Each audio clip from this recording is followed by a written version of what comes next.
There's no way that Howie Roseman is going to pull off another trade after the NFL draft for either Patrick Queen or Isaiah Simmons, right?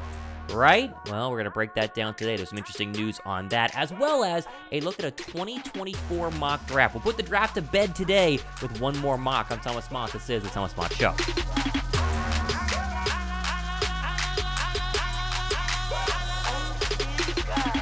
What's up, guys? Thomas Mott here. Welcome to the Thomas Mott Show on a Tuesday. Thumbs up and subscribe for all the latest off-season stuff that's happening regarding the National Football League and the Eagles. How about we jump into a rumor that's been really a rumor for the past, 2 months? Maybe a month, and that is trading for a linebacker. Now, it is the after-draft situation where teams are desperate to go ahead and fill final holes because there are very few remaining free agents. And right now, the Arizona Cardinals and Baltimore Ravens have made it clear they're not interested in two of their better young linebackers, as they have denied fifth-year options to both Isaiah Simmons and Patrick Queen, leaving some of us to speculate, well, Howie, you got $13 million in cap space. Why not go trade for one if you truly believe linebacker is still a hole for the Eagles? Not sure if you agree with that, but let me know down below. Let's start with the Rappaport tweet up on your screen. Quote, Arizona Cardinals are not picking up the fifth-year option for former number 8 overall pick Isaiah Simmons. Sources say he enters a contract year with a chance to make it count with a big season in Coach Jonathan Gannon's defense, end quote. Now, just to make sure we are on the same page here, just because they're not going to pick up his fifth-year option does not mean they have to trade him. They could technically let him play right now his fourth year in 2023, and then if he plays very well this year, then you extend him. But most of the time, I'd say 95% of the time, teams that don't exercise the fifth-year option on one of their rookies or one of their former rookies means they're going to go ahead and let him go in free agency, which means that if you wanted to get something for him, trading him away now would make the most sense. And Philadelphia could pay pennies on the dollar for Isaiah Simmons. Go ahead and grab him, and then if he plays well, extend him next offseason. If not, then you let him go, and no harm, no foul, because the price to get him and the price to pay him would be very, very little. You see Jacob Media's tweet here.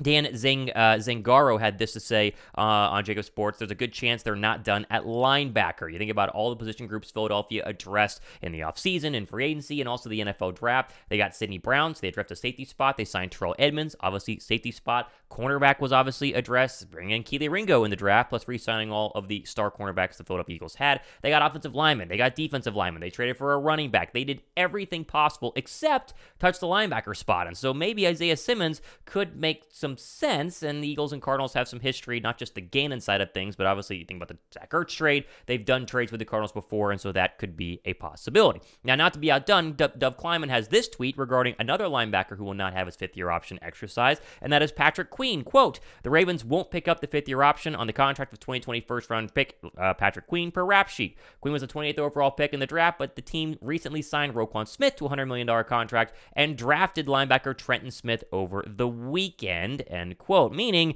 that they're probably going to let him walk next offseason, so if you want to get rid of him, go ahead and get rid of him now. Now, I'm not saying the Eagles have to get a linebacker in order to make this defense good. I think the Eagles linebacker depth chart is already pretty good. I'm a lot higher on Davion Taylor than some people are. Sean Bradley's been in the system for long enough to maybe start having an impact. And obviously, we think Nakobe Dean, with all of his other former Georgia Bulldog teammates, is going to step up this year. And they obviously have done a lot of things in terms of free agency, like Nicholas Morrow. So I don't think they need a linebacker, but it does make you wonder how he very much is going all in. I mean, truly, he is going all in. He had a press conference yesterday where he basically said he's still very bitter about making it to a Super Bowl last year and then losing in the final minutes. In this offseason, he's done everything possible to make sure the roster is better. I think the roster is better than it was in 2022, which is very, very hard to believe. And so if Howie is going all in, why not just make sure the linebacker spot will not be a weakness by bringing in a Queen or a Isaiah Simmons? What do you guys think? If you agree with this, let me know down below in the comments section. If you don't, I don't blame you.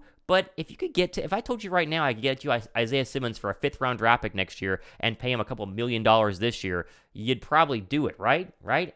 I think you would. We'll have to see if Howie has any more post-draft moves. I think the Budda Baker thing is kind of dead since they are very high on Sidney Brown. So these are your only options if you want to make a trade after the draft. Okay, let's talk about 2024 and the NFL draft here very, very quickly. There's a bunch of mock drafts. Eagles Wire has this today, and it showcases that Philadelphia, according to all the experts, will be trying to get offensive linemen next offseason. So they compile all of the mock drafts from, CBS Sports and ESPN for 2024. This is what they came down with. CBS Sports round round one offensive lineman from Tennessee. Then you go ahead and go down to Warren Sharp. He says Cooper, I think Bebe, I don't know how to say his name, the offensive guard from Kansas State. Then you go ahead and scroll down to Bleacher Report. How about Johnny Wilson, the wide receiver from Florida State? That's a difference maker in terms of not being offensive line, but still interesting.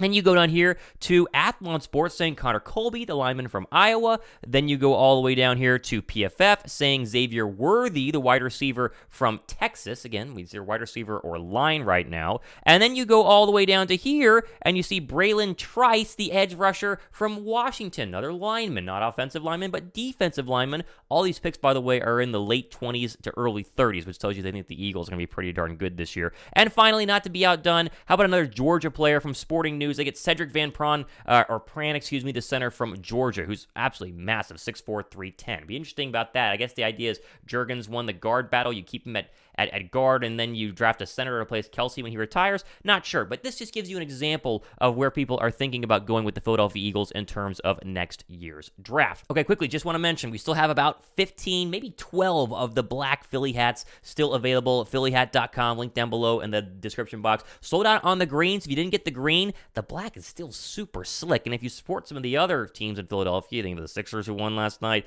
obviously Bryce Harper coming back for the Phillies, everything going well for sports in Philadelphia, the black can be kind of the neutral, clean one that you can wear to any of the sporting events. So, link down below in the description box. Pick these up. Would love to go ahead and sell out of these as we are so close to the 3D print. I mean, the local embroidery did a really good job. Pick them up right now at the Philly Hat or the PhillyHat.com. Link is down below. They ship probably early next week, so get your pre-order in before they run out. Finally, let's move over here to DeAndre Swift. Most of the Eagles are at OTAs right now. They're getting their workouts in and doing some meetings and stuff like that. It's like a little baby training camp. Not even really considered a training camp. But DeAndre Swift arrived at the facility. And there's a really good video from John Clark, which I'm showing you up on your screen right now. He seems pretty darn happy to be there. I mean, you see him dapping people up, shaking some hands. There's the big hug from Jalen Hurts. You love that as well. This, to me, says that Swift is about to have a really big year. Now, this is just one video. But DeAndre Swift is a very good player who was grossly underutilized with the Detroit Lions. And when we talked about the trade that happened a couple of days ago, I said, this is a guy who's going to be on a revenge tour. He wants to prove to the world he's a great running back because they just didn't give him the ball in Detroit. Now, they love Jamal Williams, sure, but it didn't make sense. I think he's coming in here hungry. He's coming here with a chip on his shoulder, and I think he understands the opportunity being presented to him that he gets to run behind this offensive line, play in this offensive system, and if he balls out, the Eagles are either going to re-sign him to a big contract or somebody else will. You saw Miles Sanders get $6 million just this year. It's like a $27 million contract over 3-4 seasons. It was a really good deal for the modern running back who don't get a lot of love or money anyway. So very interesting to see what's going to happen here with the Eagles rushing attack, how they're going to split the carries. But at least this video showcased that the Eagles are pretty darn pumped to have DeAndre Swift there, and DeAndre Swift is pretty darn pumped as well. All time for today on this edition of the Thomas Mott Show. We got plenty more stuff happening next couple of days and weeks. I really appreciate you guys. We'll see you guys in the next one. I'm Thomas Mott. This is the Thomas Mott Show.